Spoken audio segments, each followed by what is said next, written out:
what I haven't seen is people make concerted efforts to build their own institutions. So you got all these people here, but you got very few people that I roll with that are saying, look, we got our own radio station, so let's build it up to the next level. You don't have those type of conversations. You know, we got our own newspaper that comes out every day. Let's build it up. And if you're not innovative enough to do that, then my question would be, how do you work with the existing things that already work? So like if you got a San Francisco Bayview, the question should be, how do you contribute so that they can come up? Is it an article a week? Do you give them some resources, information? Or do you go back to your room and say, I'm going to start another newspaper again with no expertise? You see what I'm saying? So then all of a sudden we got 7 newspapers in an area that only needs 1 or 2.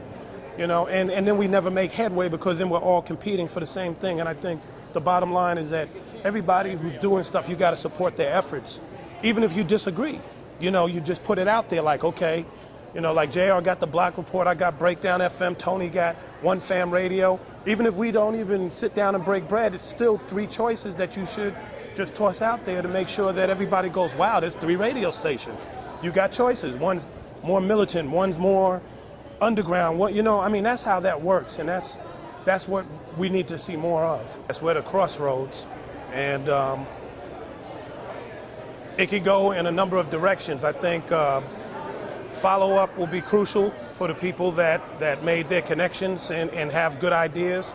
I think if people don't take very seriously the issues around media justice and have inclusion and start bringing some of those issues and sharing space at the table, that, you know, and I think we said this last night, there could be a media reform movement against the people at the media reform movement in another year, you know, because power can corrupt, and you can see that happening if you're not careful.